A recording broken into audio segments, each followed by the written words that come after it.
from talking with you last night, you were no exception. Your dad actually had to change his work schedule around to make sure you got here for every game. That's right, Shane. I grew up at Skyline High School, and we lived on a dairy farm, and my dad milked cows, of course. And I remember like 6th, 7th, and 8th grade, he would get up really, really early, milk the cows.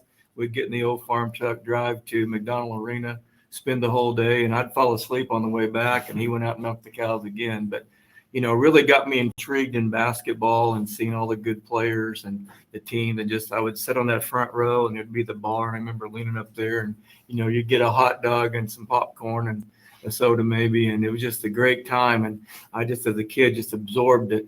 And, one of the games I do remember was Dixon and John Brown and those guys. And they scored like 100 and some points. And I know as a kid, I looked at the scoreboard and I'm not even sure it went over 100 or not, but I couldn't hardly believe they were scoring that many points. But the way they moved up and down the court and handled the ball and shot the ball really gave me some motivation as a player. Speaking of 100 points, you mentioned on the way over here that I think the tournament director here, Darren Taylor, had 100 points put up on him by some team that you might have been familiar with. Yeah, I think, back in the I'm not sure how many 100-point games you had against you. I think one. But, we had really good Marshall teams, and Hartville had really good teams. And Darren's, of course, an outstanding coach. And he had taken over the Hartville job, and he came to Marshville and Hartville. And they had really those families and the tradition of those schools just playing against each other. And it was about 60-40 Marshville winning, a little bit bigger school and stuff. And Darren says, "Hey, Coach, we're going to be dropping you." And I go, "Hey, Darren, it's such a good thing." "Well, we're going to be dropping you." I said, "Well, okay."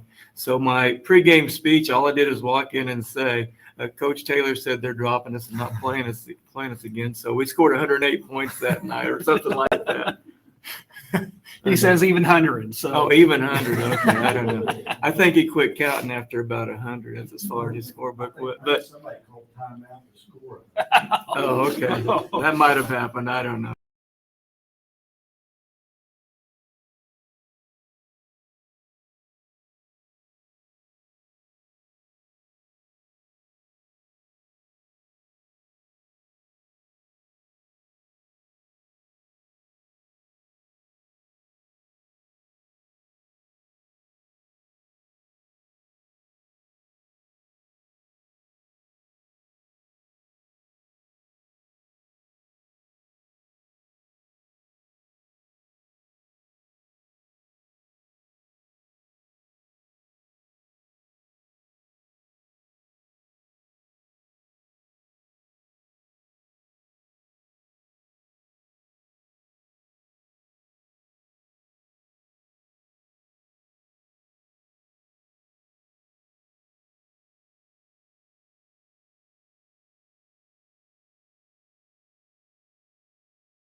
Minutes to an hour of that was sprint, just solely pressing.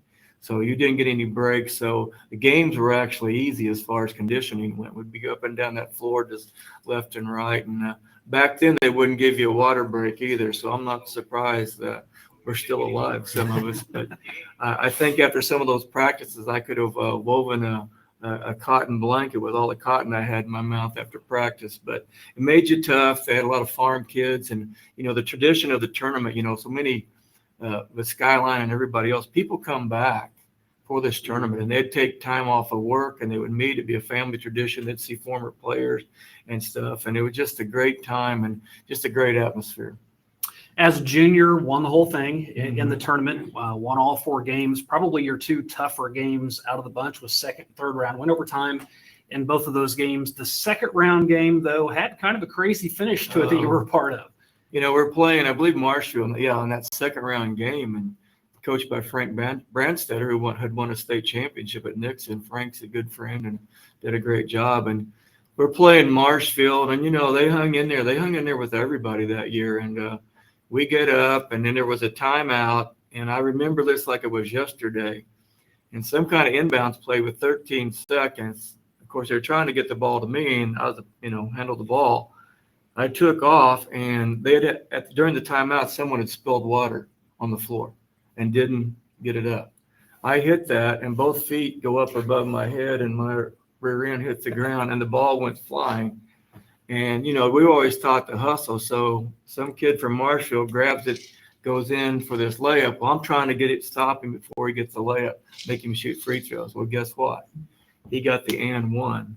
So we were that close with like 2 seconds in that game to getting beat. Luckily, he missed the free throw. We go to overtime again, and we won it. So that was quite an experience as a player and stuff, and you learn from that. But it's one of those freak things that happens in basketball. That was the overtime game in the second round. Beat Joplin Memorial in the semifinal. Another overtime. Skyline didn't play very many overtime games, and for some reason in the blue and gold tournament, it seemed like we got into these games and. But we had a toughness about us on defense and offense, Shane, that we could come to play, and we didn't fold under the heat, so to speak. We stayed in there and played every possession, and they had a really good team. We ended up pulling that game out in overtime, and that put us into the finals. Go to the final against Willard, and back at that time, Charlie Spoonhour, the great coach here at Southwest Missouri State at that time, had a great relationship with coaches, came to the games. When you played Willard, of course, back then it was small, medium, and large size classifications. Willard was a bigger school, and Charlie went to their coaching staff and said, "Hey, what are you going to have to do to beat Jackie Payne?" And I think he got some bad advice, maybe. It was really funny. If you know Charlie, he was a great coach, a great person, and he had such a sense of humor and wit and sarcasm about him that he could make any moment, a great moment. So. He talked to Coach Gould before the game because they kind of knew each other and stuff. And of course, he knew me as a kid. He tried to recruit me and stuff. But he said, "What are you going to do with Skyline and with me?" And Bill said he had these big, tall dudes. And he said, "We're just going to hand it over on that press all the way down the floor."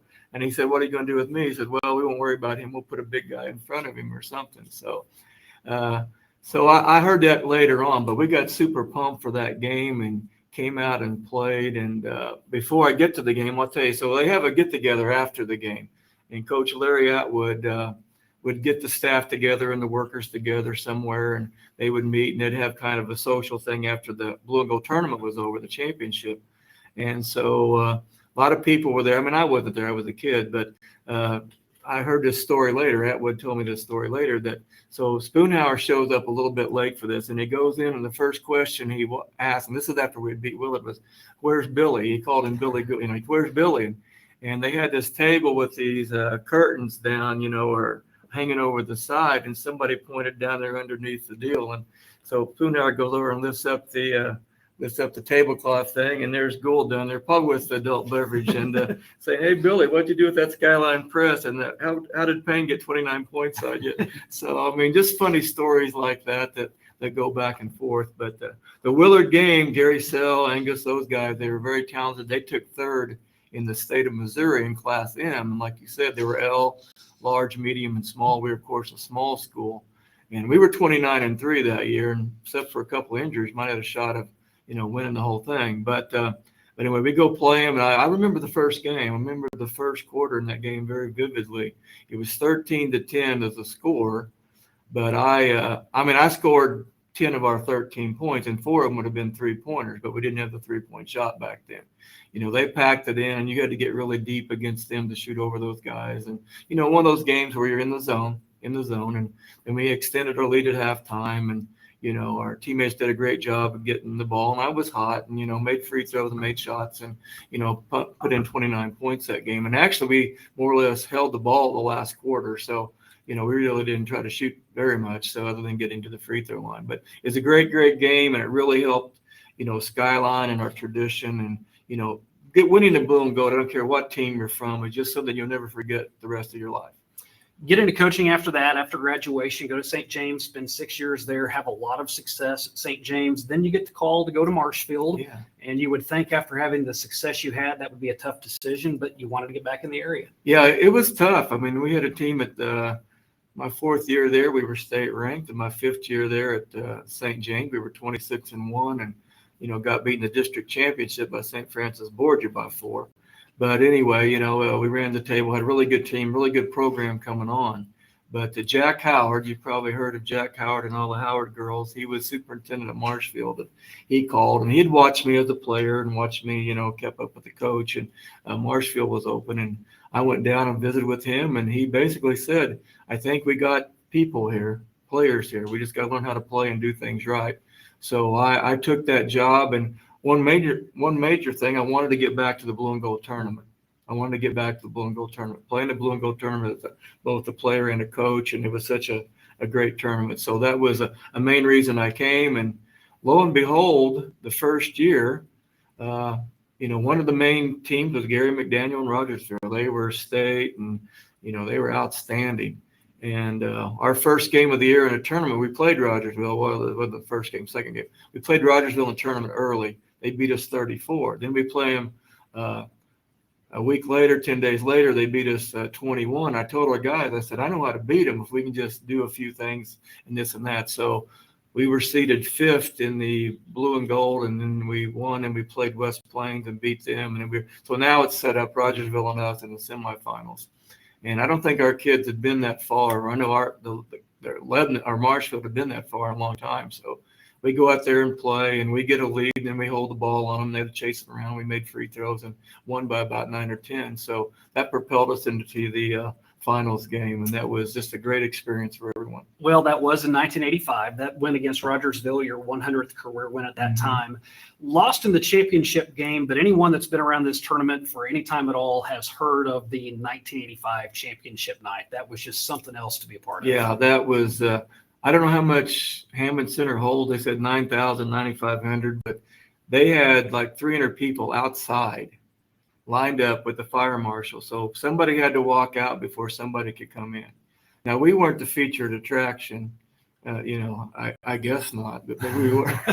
No, it was Kickapoo and Nick. So they had the big guns and the South Side rivalry and all that was going on. So we played the first game. They played the second game, but talk about an experience going from our Marshfield kids winning 5 or 6 games the year before, and now we're suddenly in the blue and gold championship game and playing in front of 9 or 10,000 people. That was a great experience, and again, something those kids won't forget, and I won't forget. So just a great night for basketball here in Springfield. So that was your first year there. Next year, you come back to the blue and gold, win the whole thing as a coach. A big win over Van Buren at that time, 64-61. Won it again 2 years later. So a lot of success with that team in this tournament. Yeah, we, Marshfield, Scott Purrier covered a lot of the games back there. Everybody knows Scott. Now, I want to mention, Ned Reynolds on Channel 3. Everybody watched him. Scott Purrier, Marty Edelman, Amble Welch. They really did a great job with the newspaper covering things. So, yeah, we came back. We have David Lurvey, Jeff Jones, Scott Odell. We have a good returning cast coming back to this tournament, and we were pretty good. That team averaged 81 points a game without a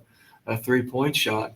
So we get into that tournament. I'm trying to think who even played the first round, but we won that, and then we go on and we get to Franklin Brownie Smith. Well, I'm trying to think, probably missed his first name, but he was a legend, and he had won like 600 games. And here I am, a young pup, my 7th year being a head coach, and my first coaching in the, our second coaching in the blue and gold. So we get to the finals and play, and it was like a chess match. It really was.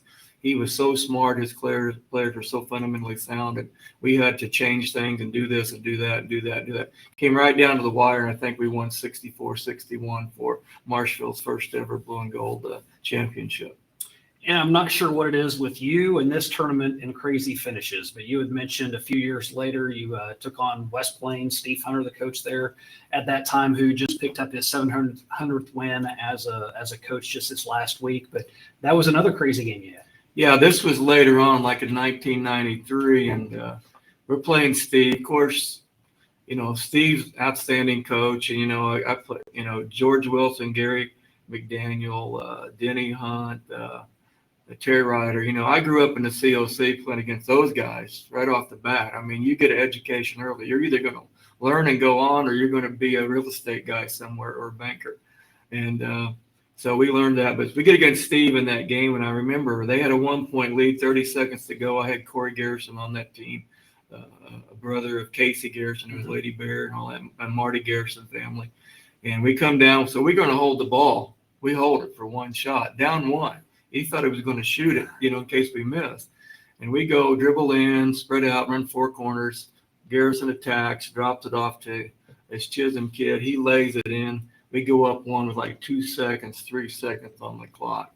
And Steve calls timeout. And I still remember this game also. So we get in our defensive stance, and they run kind of like Duke did with Leitner. They ran their post guy up to the free throw, up to the top of the key, and he caught it. But before he caught it, he put his arms around this kid, Letterman kid I had, and just held him. This kid couldn't go around him any way possible. And they threw it, and he just turned around and shot it, and it goes in. So as far as losses go, that's probably one of my most disappointing losses in the blue and gold tournament. But it was a heck of a game for the fans and two really good teams playing each other. There are only 4 people I can ask this question of, and you're one of those 4. There are only 4 individuals that have won the blue and gold as a player and as a coach. And I asked you this last night. You didn't have the answer for me then because it was such a tough question. But just in your opinion, which is more memorable, which is more special, winning it as a player or winning it as a coach? Well, that's really a tough one. I really think it was so special being a young kid and winning the blue and gold as a player has stood out, because that is, you get 4 chances, you get 4 years in high school. As a coach, you got hopefully a lot of years and chances to go. So I think that being a player was more special, honestly, and being around my teammates, Jerry Bybee and all those guys, working so hard in practice that you have that kind of family thing. And then you go into coaching and you develop your other basketball family by coaching these kids. I mean, it's really special too. It's really close. I mean, really, really close. And by the way, the year that he won it as a player, he was the tournament's leading scorer that year. So congratulations. Well, thank you. Thank you. So, we played to our strengths. I passed it to other people when they're open or if they were a better shooter than I did. So I didn't get all that many assists that year, but that's kind of a joke. That's what my teammates say. He only shot it when he had it in his hand. So, but that's why you do rebounding drills also. So I was lucky to play with some really good players, and our defense was good, and we did a good job, and everybody did what they had to for our teams to be successful. A couple closing thoughts, just your memories in general. And we had this discussion last night. You really go back to just the tradition of this tournament and how there is so much camaraderie amongst coaches, players, fans, officials. Doesn't matter who it is. This tournament's just extremely special. Oh, it really is special. And you hit the nail on the head there, Shane. People come back and they know you as a player, and then later on they tell you, well, I watched you as a player. Now they're watching you as a coach, and all the teams. And like people take, like say, vacations and things. They come back and meet. It's just a gathering place. One other kind of note about the blue and gold tournament. In the year when I was at Marshfield, and we have Lurvy and those guys, we won it. Nixa won it with Craig Noggle. And the blue and gold had always wanted to have, or people always wanted, well, let the 2 winners play, but you can only play a 16-team tournament in Missouri. They wouldn't let a 32-team thing go. Well, just lo and behold, and I don't know how many times this has happened, but it did happen. So Marshfield was playing Nixa, the first game back from the blue and gold. So, I mean, Marshfield was totally packed. And of course, it was packed a lot of times there at Marshfield. We go play these guys, and we're down. I remember this game, too. We're down 6 points at halftime, and usually we weren't down at halftime. And we came out, and we threw that 1-3-1 matchup, three-quarter court trap on them, and outscored them 18-3. So we went from 3 down to 9 up, if my math is right. And then we get into the fourth quarter, and I had Dale Fraker and Tony Valha and Brad Jones and so on, and some really good players. And Tony Valha was about 6'3", but he was the guy that does everything on your team. Guards, handles the ball, rebounds, smart, passes, everything, scores some. He all of a sudden turned around, and he got elbowed in the eyebrow, and it was bleeding and everything else, and we didn't have trainers back then. So I looked at my assistant and said, Ron Cummins, I said, go get a butterfly hammer, bandage him up. So he takes him in the locker room back there. He couldn't find a butterfly bandage. He just sticks the bandage on, and he puts pre-wrap around his head, and then he tapes it on. So he comes out. He looks like he's one of these big like Muslim things that they wear. And he comes out, and I go, Coach, I said, what did you do? He said, I couldn't find a tape. And so he said, I said, well, get in there and play. So we got in there and played, and we won the game. So that was another kind of a highlight when the two teams met. Well, Jackie, really appreciate you taking some time to come up and share your thoughts on the tournament and your rich tradition in this. Wanted to bring you in and let you have a little bit of recognition for what you've done, both as a player, as a coach. We really appreciate that. Well, thank you, Shane. Like I say, it's been great being in the Blue and Gold, being around both player and coach, and I have so many memories from this tournament. I just appreciate Darren and everybody for keeping the tradition going, keeping it going. And Thank you very much. By the way, probably tomorrow about this time, you'll be a grandfather for the 15th time. 15th time, All right. number 15. Congratulations on that. Thank you. Yeah, that's all in the works. So I'm a busy guy today and tomorrow and through this weekend. All right, Jackie, thank you. Thank you. We'll do a little bit of rearranging here for just a minute. We'll let Jackie step aside as we are now ready to reveal the bracket, the seeds, and the pairings for the 77th Blue and Gold tournament. So bear with us for just a second.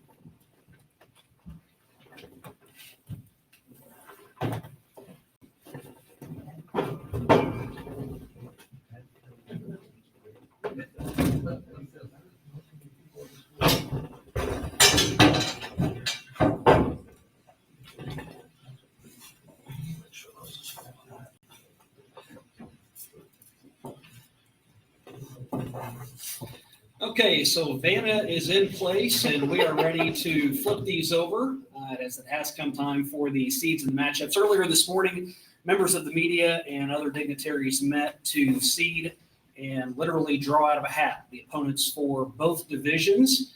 And a reminder again, as in years past, there will be two sites for the opening round. Blue division will be played at Hammond Student Center, Gold over at Great Southern Bank Arena. And then moving forward, the consolation bracket will be at Hammond's with the winners bracket games all being held over at the Vault. We will start with the seeded teams first. We will start with our top seeds and work our way down. Last year, after winning the Gold Division Championship, the top seed now in the Blue Division will be the Bolivar Liberators with head coach Robbie Hoy. And in a role of reversals, last year's Blue Division champions, the Nixa Eagles, will be the number one seed in the Blue Division under their first-year head coach, Brock Lansing. 2 seed in the Blue Division will go to the Republic Tigers. And the 2 seed in the Gold goes to the Rogersville Wildcats. Back to the Blue Division, where the 3 seed, the Hartville Eagles, after championships in 2019 and 2020.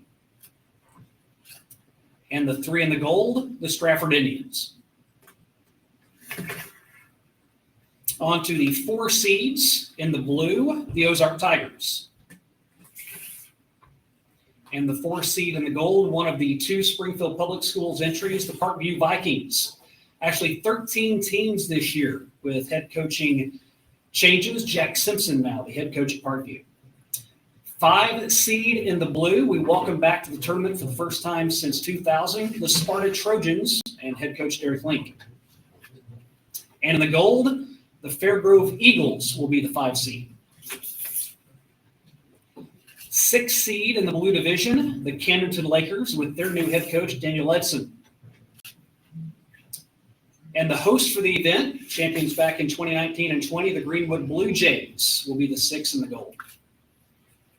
The other Springfield school entry, the Hillcrest Hornets, are the 7 seed in the Blue Division. And the 7 seed in the Gold, the Lebanon Yellow Jackets. And the final 2 seeded teams, the 8 seed in the Blue, the Ashgrove Pirates.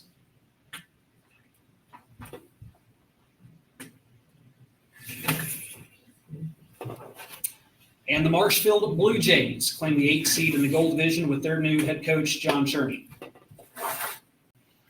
There you have the seeded teams. Now for the matchups. Again, this was literally drawn out of a hat earlier this morning. I think that was Kent Hedgepath's hat. So if you don't like your draw, you can blame Kent. We're going to go in reverse order with the matchups. We will start with the 9:30 a.m. games on Monday, December 26th. In the blue division, Ash Grove will play the Skyline Tigers.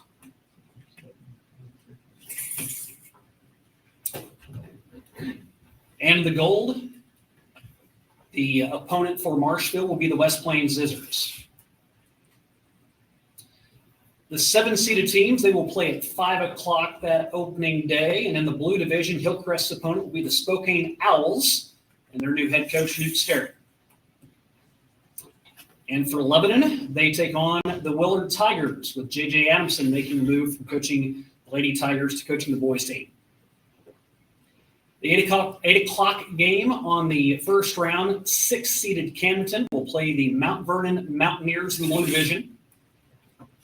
And Greenwood takes on Willow Springs and their new head coach, Dustin Forrest.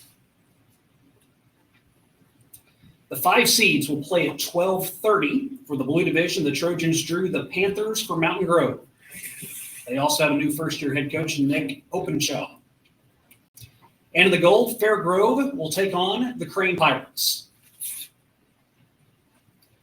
The 2 o'clock games featuring the 4 seeds in the blue division, Ozark takes on the Reeds Spring Wolves. And Parkview takes on the Branson Pirates and their new head coach, Pete McBride. The nightcap on the first day, being played at 9:30 for the 3 seeds. For Hartville, they drew the Buffalo Bison in the blue. And for the gold, Stratford has the Hound Dogs of Aurora. Down to our final 4 pairings. The 2 seeds play their games at 6:30. At Hammonds, it's the Tigers and the Tigers, Republic and Stockton. Stockton's new head coach is Andrew Boone. Rogersville will have the Ava Bears. Ava and their new head coach, Riley Jenkins. And finally, the top seeds will hit the floor at 11 o'clock on opening day. Bolivar will square off with the Fighting Irish of Catholic. All-time winningest coach in blue and gold history, Jay Osborne, the new head coach at Catholic. And the Knicks Eagles in the gold division will play the Clever Blue Jays. While Jay's the all-time winningest coach, Blue Jays' new head coach, Zach Klein, is the tournament's all-time leading scorer with 288 points. And there you have it, the bracket for the 77th annual Greenwood Blue and Gold Tournament. Brackets are now free to be released on media outlets. Fans, single day, and tournament passes can be purchased at Great Southern Bank Arena. Once again, a special thanks to Chevy dealers of the Ozarks, Missouri State University, Matt Jones, and the entire group here. On behalf of Greenwood Lab School, we invite everyone out for the holiday tradition, a week full of basketball, December 26th through the 29th, the Blue and Gold Tournament. We'll see you after Christmas.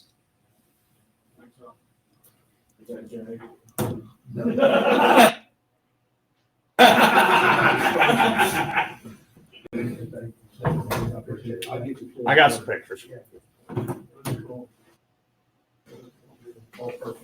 gotta do all this stuff.